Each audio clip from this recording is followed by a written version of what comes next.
A lonely heart, a wandering eye, an empty stomach, a shoulder to cry on.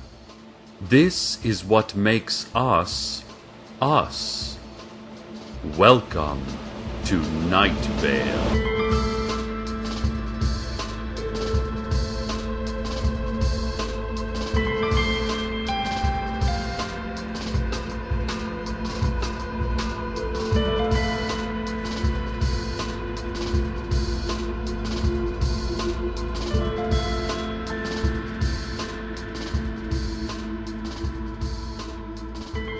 Sad news, listeners.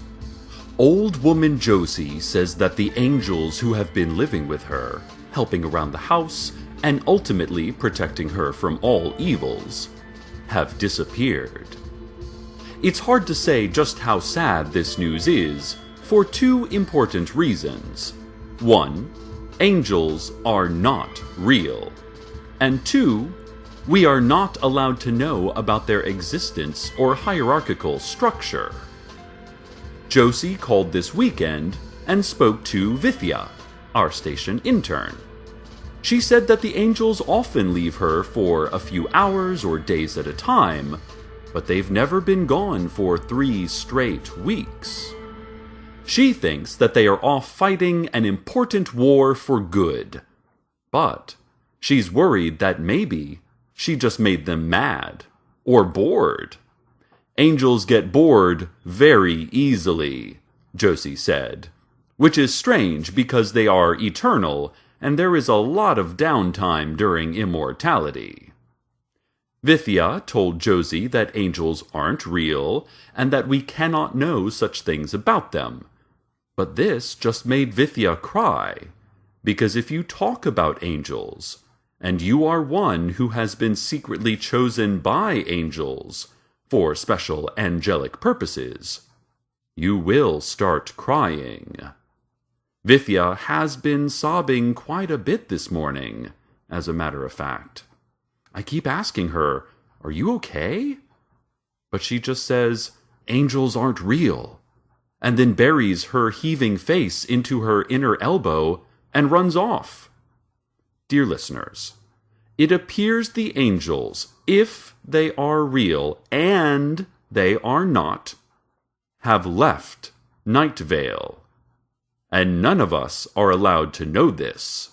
So, forget I said anything.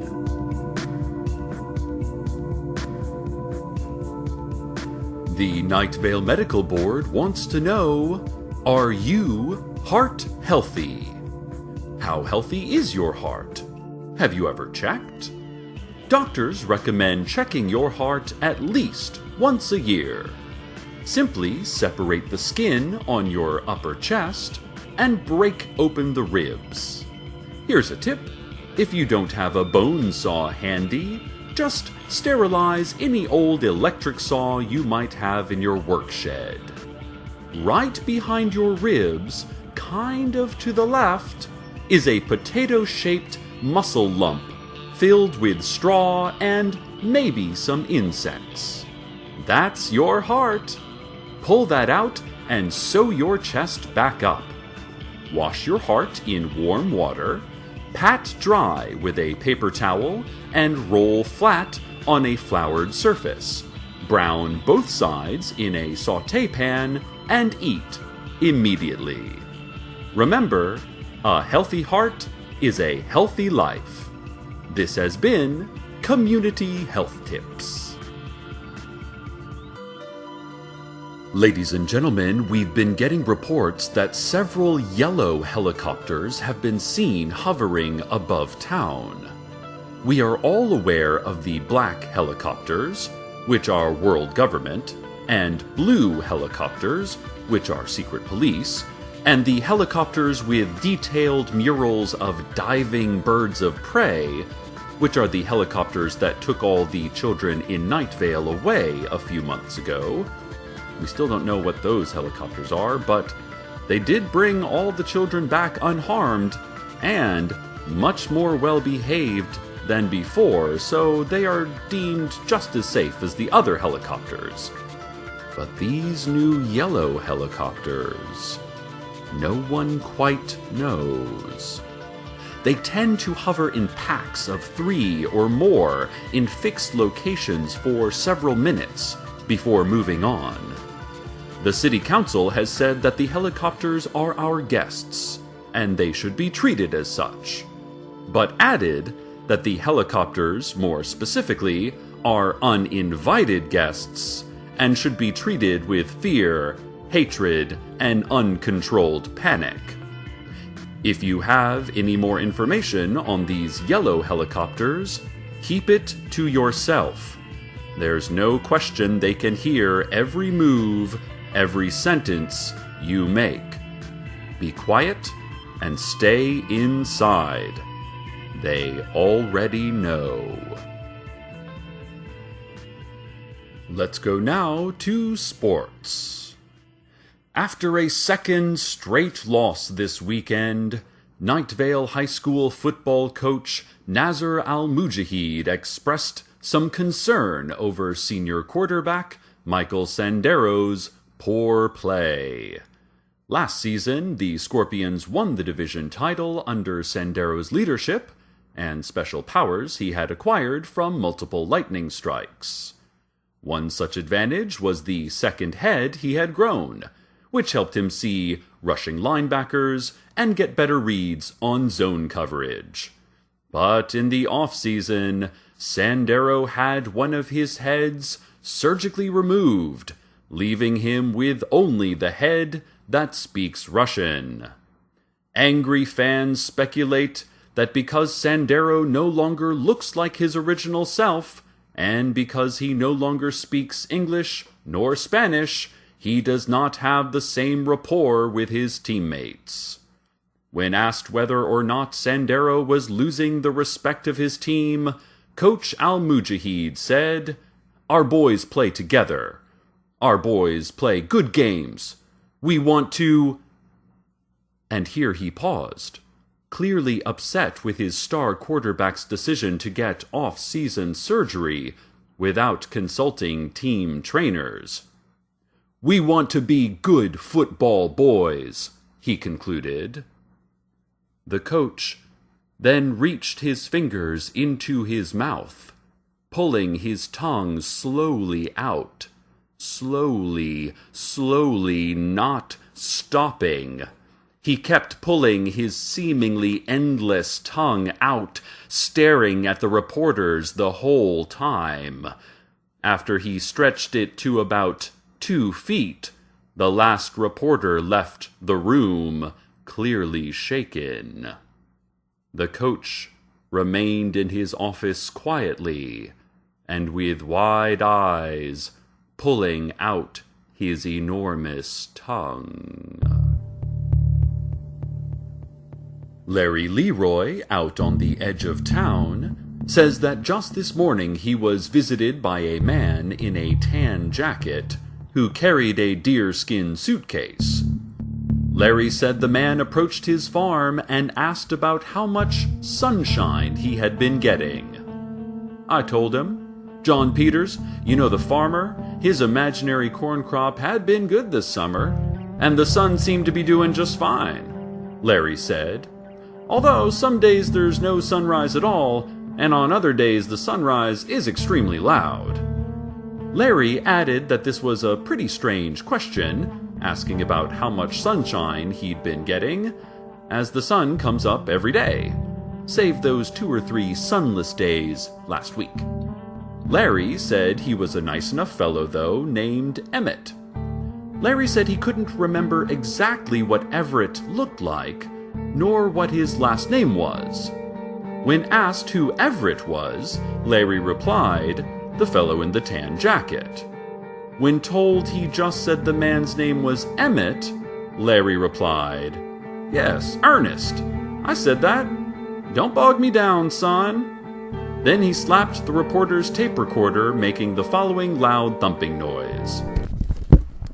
Larry said that after the man left his home, he saw a dark black line in the sky, coming from the heavens down to near where old woman Josie lives, down by the old car lot. He said he thinks it was probably something to do with those weird, tall friends of hers that fly around and make loud trumpet noises and will not stop smiling all the time. When asked if he meant angels, Larry replied, "Don't bog me down, son," and then started weeping. "Angels aren't real," Larry said, through quick breaths and incomprehensible tears. As part of our service to our town, Night Vale Community Radio is taking another moment to allow one of the candidates for mayor to make a brief statement. The following is from Hiram McDaniels. Hi, I'm Hiram McDaniels. You've heard a lot of things from my opponent about how the night sky is beautiful but sad and how sagebrush is a very important smell. You've also heard that I am literally a five-headed dragon. All of that is completely correct. But what you haven't heard is that I'm literally a five-headed dragon? Who cares? Now this is also my campaign slogan. I'm literally a five-headed dragon. Who cares? And what you haven't heard is that I care about small business owners. What you haven't heard is that I care about the future of our children. What you haven't heard is that I care about the future of our small children business owners. Have you ever heard the faceless old woman who secretly lives in your home say that? No, you haven't. Really, you shouldn't be able to hear her say anything at all. She doesn't have a mouth. I have 5 mouths. What you haven't heard is... Do you hear the beating of my terrible wings? Do you feel the flames lick at the corners of a life you once thought belonged to you? Sorry about that. My green head got excited. We all have human foibles. I don't. I'm literally a five-headed dragon. But what you haven't heard is my new plan for an expanded park system and more youth sports programs. And you will never hear it. It's a secret and buried in a secret place. That's a good point, Purplehead. So vote for me, Hiram McDaniels. The faceless old woman who secretly lives in your home is all about politics as usual. Also, she doesn't have a mouth, and that's weird. A stillness touches the most frantic heart as we all look up in awe and terror. A sudden shout of fire, and all is forgiven. A gentle touch of flame, and all is as if it never was. Hiram McDaniels. What you haven't heard can't hurt you. Listeners, we received word from Old Woman Josie that 6 yellow helicopters are circling her home at this moment. She also said that she's receiving no sunlight. She says all of her clocks tell her it's the middle of the day, but that she is receiving no sunlight. And yes, I'm looking at our own station clocks, including the wristwatch Carlos gave me for our 1-month anniversary. The watch, he said, is the one true timepiece in all of Night Vale, and it is, indeed, the middle of the day. I have only been on the air a few minutes, and before I arrived in this studio, the sun was definitely out. No clouds in the sky. Josie also told us that she used her old opera glasses to look more closely at the helicopters. Just an aside for our younger listeners, Josie was the chairwoman of the Night Vale Opera for many years, until it folded in the early 1990s when a massive puppy infestation destroyed the theater's infrastructure. Josie said each helicopter has a large triangular logo with an orange S in the middle. She doesn't know what that means, but she thinks the darkness enveloping her home is the angel's last act to try to protect her. Wherever they have gone, they have left behind a protective shade, keeping out the helicopters and all other dark forces.